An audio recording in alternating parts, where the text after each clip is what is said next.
అదే RTV app వార్తల్ని క్షణాల్లో చదివే అవకాశం ఉంటుంది. ఒక న్యూస్ పేపర్, ఒక టెలివిజన్ ఛానల్ మీ చేతుల్లో ఎప్పుడూ ఉంటాయి. నిజామాబాద్ జిల్లాలో ఆలయ భూములని కబ్జాకు గురవుతున్నాయి. ఆలయ భూములు పరిరక్షించాలి, ఆలయ భూములను కాపాడాలని చెప్పి హిందూ సంఘాలు ఆందోళన చేపట్టాయి. అయితే అందులో భాగంగా మనతో మాట్లాడేందుకు హిందూ సంఘాలకు సంబంధించిన నాయకులు ఉన్నారు. ప్రసాద్ వారిని అడుగు చెప్పండి. ముఖ్యంగా నిజామాబాద్ జిల్లా కేంద్రంలో ఉన్న పెద్దరామ మందిర్ కానీ, అదేవిధంగా నీలకంఠేశ్వర ఆలయానికి సంబంధించిన భూములు కబ్జా అవుతున్నాయి. దీంతోపాటు జిల్లా వ్యాప్తంగా చాలా ఆలయాలకు సంబంధించిన భూములు కబ్జా అవుతున్నాయి. దాన్ని పరిరక్షించాలని మీరు పోరాటాలు కూడా చేస్తారు. అసలు ఏంటి, ఎన్ని భూములు కబ్జా అయినాయి, ఎక్కడెక్కడ కబ్జా? अयोध्या तो हो चुकी है, बड़ा राम मंदिर बाकी है. अयोध्या तो हो चुकी है, हिंदलवाई राम मंदिर बाकी है. अयोध्या तो हो चुकी है, नीला राम मंदिर बाकी है. ఇందూరు జిల్లాలో అనేకమైన మందిరాలకు సంబంధించిన భూములన్నీ కూడా ఈరోజు కబ్జా జరగడం జరిగింది. నిజామాబాద్ గాజుల్పేట్ పెద్ద రామ మందిరు కొన్ని వేల సంవత్సరాల క్రితం నిర్మాణమైనటువంటి ఈ మందిరం. ఇక్కడ ఈ మందిరానికి 535 ఎకరాల భూమి గలదు. కానీ ఈరోజు మొత్తం అన్యక్రాంతులైనాయి. ఒక విజయ్ బాడేకర్ అని పెయింట్ ఏదందుకు వచ్చి ఒక 20 సంవత్సరాల క్రితం తిష్టేసి మేనేజర్ అని చెప్పేసి ఈ భూములను అమ్ముకోవడం జరిగింది. మేము ఈ మధ్య కాలంలోనే అతని మీద అసిస్టెంట్ కమిషనర్కి కంప్లైంట్ చేస్తే వాళ్ళు కంప్లైంట్ బుక్ చేసి అతని మీద కేసు బుక్ చేయడం జరిగింది. ఈరోజు నిజామాబాద్ నగర శివారులోనే కొన్ని వందల కోట్ల విలువైనట్టు భూమి కూడా ఈ పెద్ద రామ మందిర్కి కబ్జా అయింది. నీళ్ళకు సంబంధించిన రామ మందిరు ఒక 70-80 ఎకరాల భూమి కూడా ఈరోజు గుడిలో ఆనుకొని అక్రమ నిర్మాణాలు జరగడం జరిగింది.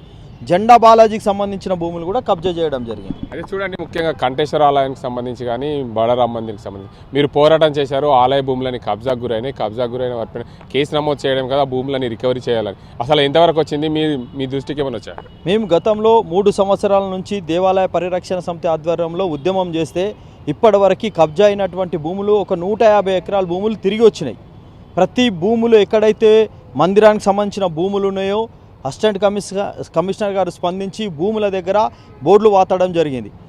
ఇప్పటికిప్పుడు ఏంటంటే ఈ కంఠేశ్వర్కి సంబంధించిన భూములు కబ్జా అయి ఉన్నాయి, అక్రమ నిర్మాణాలు జరిగినాయి.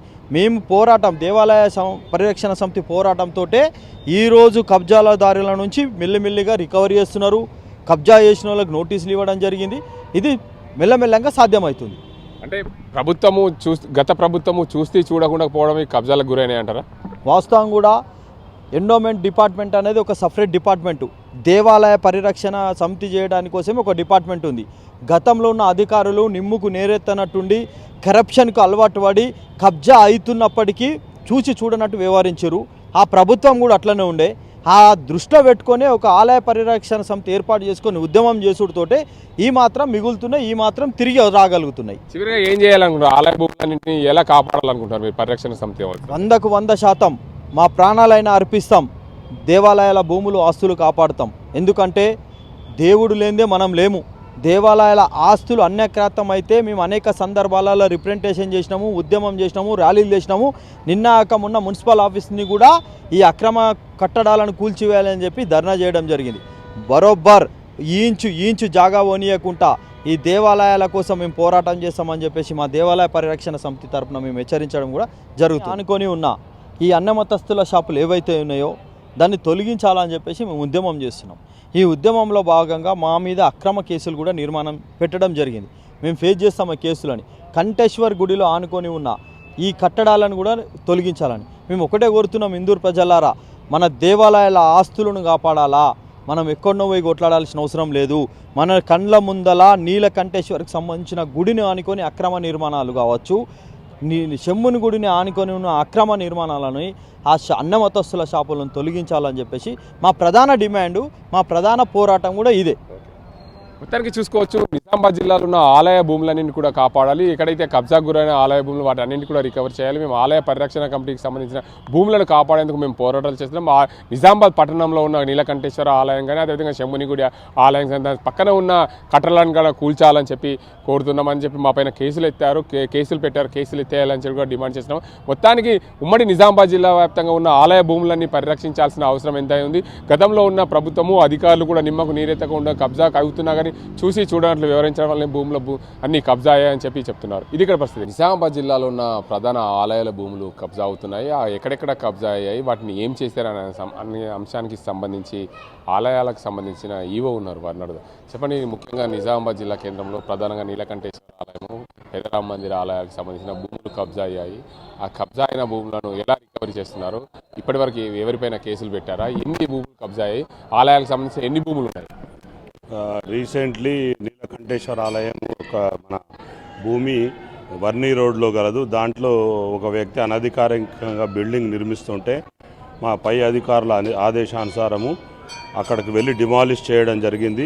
పబ్బాయి యాదగిరి అనే అతని మీద ఎఫ్ఐఆర్ని కూడా రిజిస్టర్ చేయడం జరిగింది. వారి కుమారుడి మీద కూడా అది కోర్టులో వాళ్ళు కూడా కేసును ఫైల్ చేశారు. మేము కూడా కౌంటర్లు మా జీపీ గారి ద్వారా చేయడం జరిగింది. ఈ క్రమంలో నాకు 2 నెలల క్రితము ఈ బెడారాం మట్ ఫిట్ పర్సన్గా మా ఉన్నతాధికారులు నాకు ఒక ఆర్డర్ను వేయడం జరిగింది. ఆ ఆర్డర్ ప్రకారంగా నేను అజ్యూమ్ ఛార్జ్ చేయడం జరిగింది.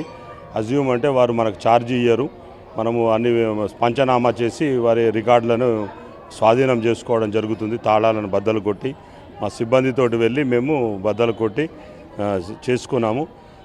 వారికి నోటీసులు ఇస్తే వారు స్పందించకపోవడంతో మేము ఏం చేసామంటే వాటి ప్రకారంగా అక్కడ మాకు లభించిన ఆధారాల ప్రకారం సుమారుగా పెద్దరామ మందిరానికి ఒక 500 ఎకరాలు మనకి రికార్డులు చూపుతున్నాయి. ఆ రికార్డుల ప్రకారంగా మేము మొదటగా ఇక్కడ నేలకల్ రోడ్లో ఉన్న ఒక 9.20 గుంటల గల భూమి దగ్గరికి మీడియా వారు మా ఆఫీసర్స్ వారి సమక్షంలో వెళ్ళడం జరిగింది. వారు కూడా ఫస్ట్ తమదే అన్నారు. తర్వాత వారు ఇది దేవాలయంకి సంబంధించింది, దీన్ని మేము 100 సంవత్సరాల నుంచి కౌలు చేసుకుంటున్నాము. కౌలును ఇంతకుముందు మేము ఆ మఠంకు సంబంధించిన వ్యక్తులమని చెప్పుకునే విజయ్, సురేష్కి ఇచ్చినట్లు వారు మాకు చెప్పడం జరిగింది. కానీ ఇప్పుడు మా ఆర్డర్ ప్రకారంగా మాకు అంతకుముందు కోర్టు ఆర్డర్ తెచ్చుకొని వారు ఈ భూములని అన్నింటినీ అమ్మడం కానీ అక్రమంగా లీజులకు ఇవ్వడం కానీ చేయడం జరిగింది.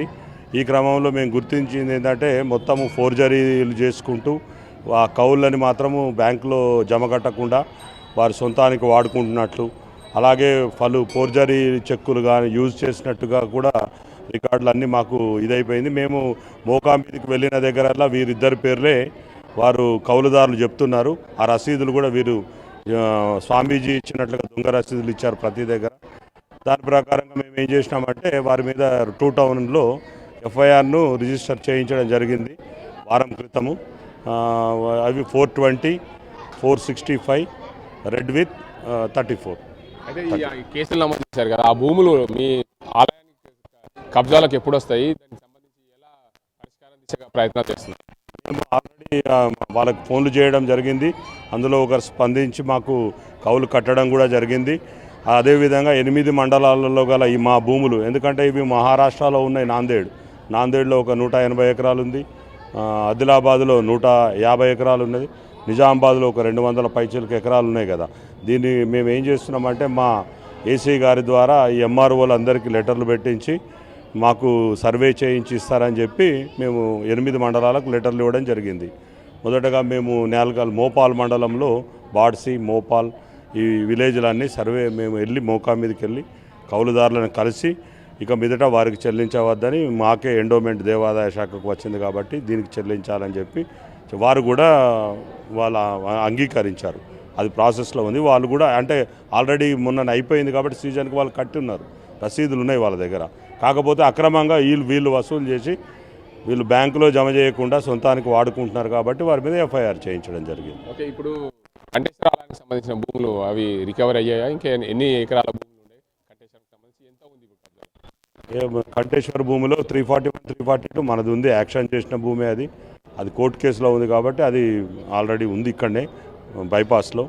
మనకు మొన్ననే మేము ఈ సర్వే ల్యాండ్ రికార్డు ద్వారా మరి ఎంఆర్ఓలు వాళ్ళు మన అడిషనల్ కలెక్టర్ గారి చొరవతోటి వారు మాకు అంతకు ముందు ఎక్కడుందో ఐడెంటిఫై లేదు, అది వారు సర్వే చేసి ఇవ్వడం జరిగింది. నేలకల్ రోడ్లో అవి కూడా ఆక్రమణలో ఉన్నాయి. వాళ్ళ మీద కూడా 83 ప్రకారంగా మేము కేసులు ఫైల్ చేయడానికి మా ట్రిబ్యునల్లో మేము అన్ని విధాల ఇవి పొందుపరుస్తున్నాం డాక్యుమెంట్ల. నిజామాబాద్ జిల్లాలోని పెదరామ మందిర్కి సంబంధించి అదేవిధంగా కంటేశ్వర ఆలయానికి సంబంధించి భూములు కబ్జాలకు గురైన భూములన్నీ కూడా రికవరీ చేసినాం. వారిపైన కేసులు నమోదు చేసాం. పెదరామ మందిర్కి సంబంధించిన 500 ఎకరాల పైచిలుక భూములు వారిని వివిధ ప్రాంతాల్లో నాందేడ్ అదేవిధంగా ఆదిలాబాద్ జిల్లాలో భూములు వాటన్నింటినీ కూడా రికవరీ చేసి ఆలయానికి సంబంధించిన భూములన్నీ ఎండోమెంట్ పరిధిలో తీసుకొని ప్రతిదీ కూడా ప్రభుత్వానికి నివేదిక ఇస్తామని చెప్పి చెప్తున్నారు. ఇది ఇక్కడ పరిస్థితి. కెమెరా పర్సన్ అజీంతో గంగారెడ్డి, RTV నిజాం. మరిన్ని వీడియోస్ కోసం ఛానల్ ని సబ్స్క్రైబ్ చేయండి, లేటెస్ట్ అప్డేట్స్ కోసం వాట్సాప్ ఛానల్ ని ఫాలో చేయండి అండ్ లింక్ డిస్క్రిప్షన్ లో ఉంది.